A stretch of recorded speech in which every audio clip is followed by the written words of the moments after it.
കൈപ്പിടിയിലൊതുക്കാൻ Congress, Joseph വാഴക്കിനെ കളത്തിലിറക്കാൻ ധാരണ.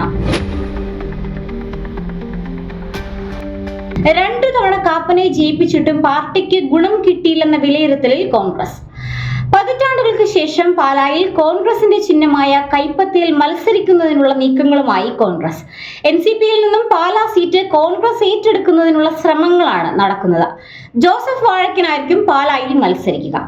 Pala MLA Mani C കാപ്പനുമായി ഉണ്ടാക്കിയിരിക്കുന്ന ധാരണ പ്രകാരം ഒരു വട്ടം സീറ്റ് നൽകാമെന്നായിരുന്നു അന്നത്തെ പ്രതിപക്ഷ നേതാവ് രമേശ് ചെന്നിത്തലയുമായി ഉണ്ടാക്കിയിരുന്ന ഡീൽ. 2026 ഇലക്ഷനിൽ കോൺഗ്രസ് സ്ഥാനാർത്ഥിയാകും പാലായിൽ മത്സരിക്കുക. കോട്ടയം ജില്ലയിലെ പാലായ്ക്ക് പുറമെ ചങ്ങനാശ്ശേരി, ഏറ്റുമാനൂർ അല്ലെങ്കിൽ കടുത്തുരുത്തി സീറ്റുകളും കോൺഗ്രസ് ഏറ്റെടുത്തേക്കുമെന്ന സൂചനകളാണ് പുറത്തുവരുന്നത്. പകരം ജോസഫ് വിഭാഗത്തിന് നൽകുക മുൻ MP PC തോമസിനു വേണ്ടി കാഞ്ഞിരപ്പള്ളി സീറ്റാകും. പ്രതീക്ഷയ്ക്കൊത്ത് നിലവിലെ MLA-മാരായ കാപ്പനും മോൻസും ഉയരുന്നില്ല എന്നതാണ് DCCയുടെ പരാതി. അടുത്ത വട്ടം UDF ഭരണം പിടിക്കണമെങ്കിൽ 65 സീറ്റെങ്കിലും കോൺഗ്രസ് ഒറ്റയ്ക്ക് നേടിയേ തീരൂ. കോട്ടയം ജില്ലയിൽ നിന്ന് VD സതീശൻ കോൺഗ്രസ് സീറ്റുകളായി കണ്ടിരിക്കുന്നത് പാലാ, ഏറ്റുമാനൂർ, കടുത്തുരുത്തി, ചങ്ങനാശ്ശേരി, കോട്ടയം, പുതുപ്പള്ളി, വൈക്കം എന്നിവയാണ്. കാഞ്ഞിരപ്പള്ളി, പൂഞ്ഞാർ ഇവയാകും ഘടകകക്ഷികൾക്ക് വിട്ടു നൽകുക. ഒരുപക്ഷെ മോൻസ് ജോസഫ് സീറ്റിനായി ഇടിച്ചാൽ കടുത്തുരുത്തിയും വിട്ടു നൽകിയേക്കാം. എന്നാൽ കടുത്തുരുത്തി സീറ്റിനു വേണ്ടി സമ്മർദ്ദം ചെലുത്തേണ്ട എന്ന നിലപാടാണ് PJ ജോസഫിനുള്ളത് എന്നാണ് അറിയാൻ സാധിച്ചത്. കാരണം ജോസഫിന്റെ മകൻ അപ്പു ജോൺ ജോസഫ് ആയിരിക്കും തൊടുപുഴ സീറ്റിൽ മത്സരിക്കുക. അങ്ങനെയെങ്കിൽ മന്ത്രി സ്ഥാനം മോൻസിന് വിട്ടു നൽകാൻ സാധിക്കുകയില്ല. മോൻസ് മത്സരിച്ചാൽ സീനിയോറിറ്റി പ്രകാരം മന്ത്രി സ്ഥാനം ചോദിക്കും. അത് തന്റെ മകന് ഭീഷണിയാണെന്നാണ് ജോസഫ് കരുതുന്നത്. ഈ ഉപദേശം തന്നെയാണ് ഫ്രാൻസിസ് ജോർജ് വിഭാഗവും PJ ജോസഫിന് നൽകിയിരിക്കുന്നത്.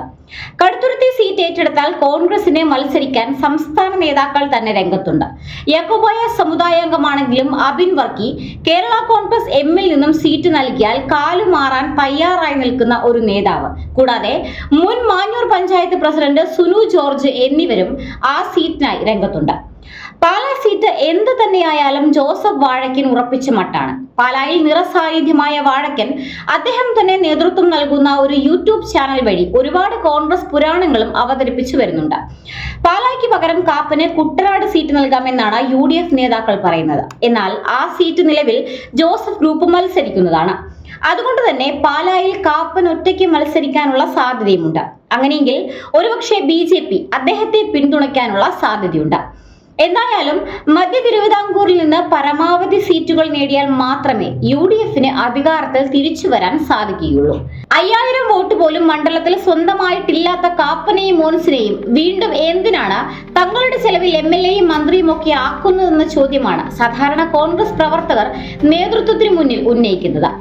കോട്ടയം DCCയും കടുത്ത നിലപാട് സ്വീകരിച്ചാൽ മധ്യ തിരുവിതാംകൂറിലെ രാഷ്ട്രീയ സമവാക്യങ്ങൾ മാറി മറിയുമെന്ന വിലയിരുത്തലിലാണ് രാഷ്ട്രീയ നിരീക്ഷകർ.